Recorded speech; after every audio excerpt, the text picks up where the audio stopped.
yo voy a vivir. Entonces, en ese momento el hombre vive en lo que vive, en la voluntad de Dios, en el amor de Dios, en la libertad del gozo y la paz de hacer simplemente lo que él quiere, sin hacer grande alarde de nada, simplemente viviéndolo así de simple, así de sencillo. Cuando el hombre le pone cualquier otro elemento a esa existencia elemental, entonces le puso orgullo y soberbia, porque ese es el único elemento que entra dentro de esa interferencia en la simpleza, la simplicidad de lo que es vivir lo que Dios quiere que yo viva. El hombre, desde el escenario de su orgullo, siempre está mirando todo lo que quiere ser, lo que quiere alcanzar, y añorando lo que no ha alcanzado y lo que no ha podido ser. Y en ese momento el hombre se construye en sí mismo, porque está construido en el abismo de sus sueños, sus ambiciones, sus deseos. Y en ese momento el hombre saca dentro de sí la voluntad de Dios y se convierte en un saco de deseos, un saco de proyecciones humanas. Y en esas proyecciones humanas viene la frustración, la rabia, y la soberbia cada vez crece más y el orgullo cada vez crece más, porque está ocupado en sus deseos. Y lo único que tiene en su corazón y lo único que carga es aquello que no ha podido alcanzar. Y esa es la peor posesión. Hay más almas purgantes por el deseo frustrado que por lo que realmente adquirieron y la acción que tuvieron sobre las posesiones que alcanzaron. A posesiones no solamente materiales, pero las posesiones de sus propias concepciones que tenían interiores de la vida. Pero el hombre es más peligroso con sus posesiones de sus frustraciones que con sus posesiones de sus realizaciones.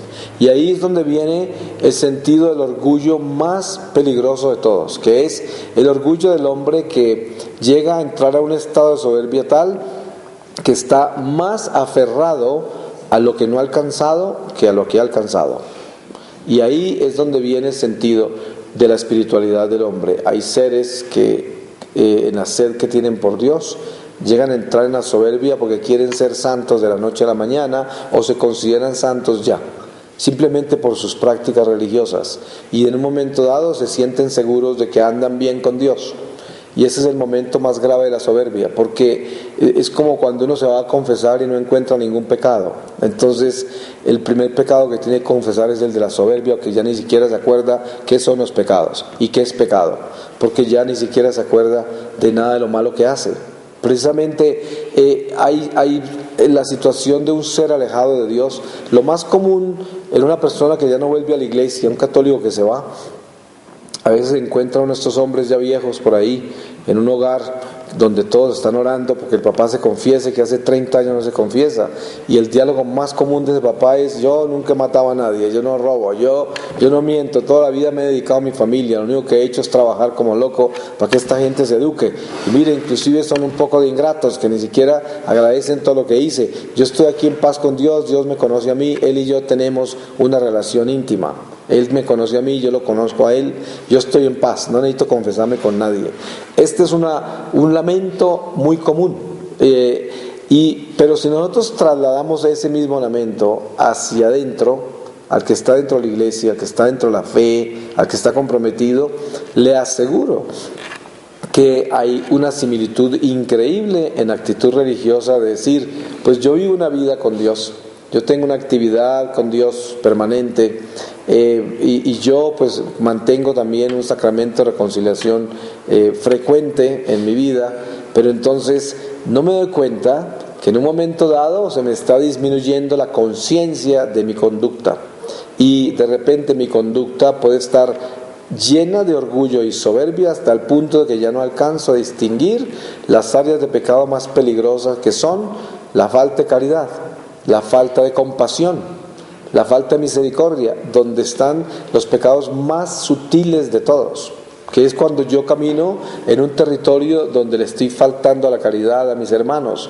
y de pronto eso no lo confieso, porque eso no lo considero que sea un pecado, porque por mi soberbia y mi orgullo pienso que camino dentro de la justicia, y en esa justicia actúo. Y lo que no me doy cuenta es que de pronto me convertí fue en un justiciero, que me convertí fue en juez, y tomo decisiones en mi conducta, a pesar de estar afectando a los demás, a un nivel tal que ya ni me doy cuenta de que estoy haciendo el mal.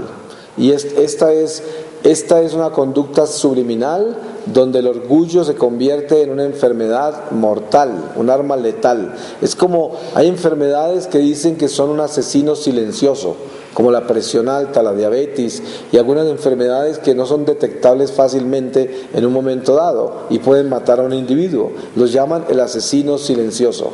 Pues de las enfermedades más peligrosas del alma son el orgullo y la soberbia espiritual, porque son esa enfermedad que no se detecta tan fácil. Porque yo puedo caminar en una soberbia y un orgullo espiritual impresionante y casi todo el mundo lo ve menos yo. Entonces camino en esa nube, una nube religiosa. Y en esa religiosidad vacía de espiritualidad me puedo yo hundir. Y además estoy hundiendo a los demás porque me convierto en escándalo. Porque estoy caminando. Ustedes ven, yo hablaba hace poco en una reflexión anterior sobre lo feo, lo horrible que es ver un obispo orgulloso, que tienen esa pretensión, esa vanidad. Es un escándalo espantoso, porque uno diría, en el obispo, que es un jerarca, donde uno encuentra realmente la realización del apóstol, encuentra el Pedro, entonces es donde está la esperanza de encontrar la humildad y el descanso de la presencia de Dios entre nosotros en una forma de cruz, en un Cristo. Y si de repente lo que se encuentra ahí es un edificio de orgullo, de pretensión, es el escándalo más grande de la iglesia. No existe un escándalo más grande que ese, no lo hay. En la tierra es quizás el escándalo más grande que usted pueda ver. Encontrar un jerarca lleno de esa vanidad. Eso es el dolor más grande para Cristo y el castigo más grande contra la iglesia. Entonces, por esa razón, encontramos de que la jerarquía de la iglesia es la prueba más difícil para pasar. El hecho está de que usted mire en las canonizaciones, la lista de canonizaciones, y verá lo escaso que es ver jerarcas en esas canonizaciones, porque es muy difícil pasar esa prueba, la prueba de la autoridad. La prueba de la autoridad es la prueba más grande que hay, porque en la autoridad es donde está el llamado a derrotar completamente ese orgullo y esa soberbia espiritual. Porque el hombre piensa que para tomar autoridad tiene que tomar justicia, ¿no? Y cuando toma la justicia con orgullo y con pretensión, entonces en ese momento se convierte en un rey injusto. Y es precisamente el nido de todos los males.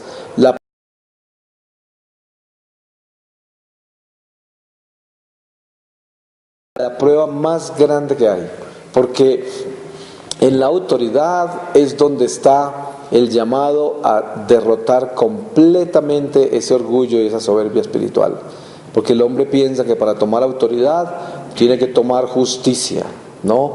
Y cuando toma la justicia con orgullo y con pretensión, entonces en ese momento se convierte en un rey injusto, y es precisamente el nido de todos los males. La prueba más grande para el hombre es que le den autoridad. Es la prueba más grande, porque la mayoría se pierden ahí. Es como un policía nuevo que no ve cómo estrenar su bolillo, ¿sí? Pero, exacto, y esto es lo que tenemos que entender. En la vida nuestra, el orgullo y la soberbia espiritual se manifiestan con esas ganas de estrenar el bolillo. Y cuando yo tengo el conocimiento que tengo, porque lo conseguí para impresionar a los demás y para estar por encima de los demás, pues lo conseguí únicamente por orgullo y por soberbia, porque lo único que quiero es hacer de eso un elemento impresionable, porque quiero hacer de mi vida un espectáculo. Entonces yo me alardo de todo lo que estudié, yo me alardo de todo lo que sé, o yo me quejo de todo lo que no sé y de todo lo que no estudié. Entonces mi bandera es, como yo no sé nada, como yo nunca estudié, como yo nunca tuve la oportunidad, pues vive con esa bandera la soberbia. El otro, pues como yo me he matado estudiando, me he quemado mis pestañas leyendo, entonces cada uno le pone un precio a su miseria, ¿cierto? Y sobre esa, y desde esa miseria hablan, como si fuera un estandarte, y ambos están perdidos en la soberbia y el orgullo, porque ahí no, Uno no puede halagarse de ninguno de los dos estados, ni de que sabe mucho ni de que no sabe nada, porque ambos alartes no son más que un edificio pretencioso, donde estoy justificando yo la vida mía como si fuera un estandarte, poniéndole bandera a mi propia carne. Eso no tiene por qué ser así, porque nosotros no somos ningún estandarte.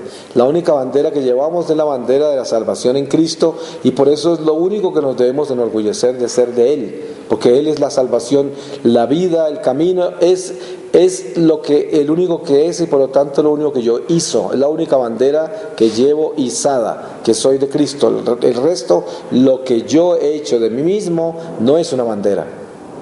No es una bandera, porque lo que yo he hecho de mí mismo, todo lo he hecho porque Él lo ha permitido, porque Él me lo ha dado para que yo lo haga. Por lo tanto, yo no he hecho nada, absolutamente nada, más que ser un recipiente. Es como la cocina, es bueno tenerla, pero si la cocina no tiene comida, de nada sirve, porque no hay nada que hacer en ella. Y la comida que entra a esa cocina tiene que ser proveída. Si yo soy ese elemento y ese instrumento donde se van a elaborar esos alimentos, tengo que acordarme que soy solo el instrumento. Los alimentos los provee aquel que todo lo provee. El alimento de la vida es Dios mismo, y en mi cocina no hay ningún servicio si Dios no coloca la comida. Entonces no tengo nada que dar. ¿De dónde va a salir alimento de mí si Dios no coloca esas cosas en mí?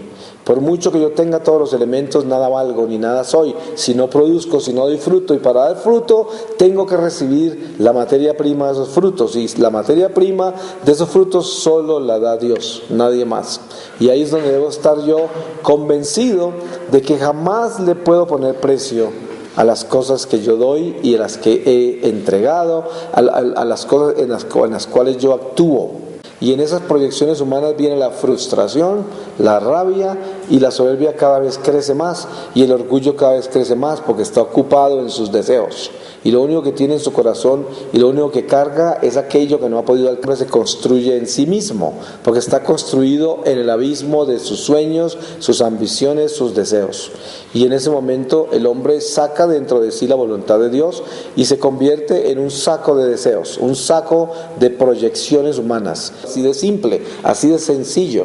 Cuando el hombre le pone cualquier otro elemento a esa existencia elemental, entonces le puso orgullo y soberbia, porque ese es el único elemento que entra dentro de esa interferencia en la simpleza, la simplicidad de yo voy a vivir.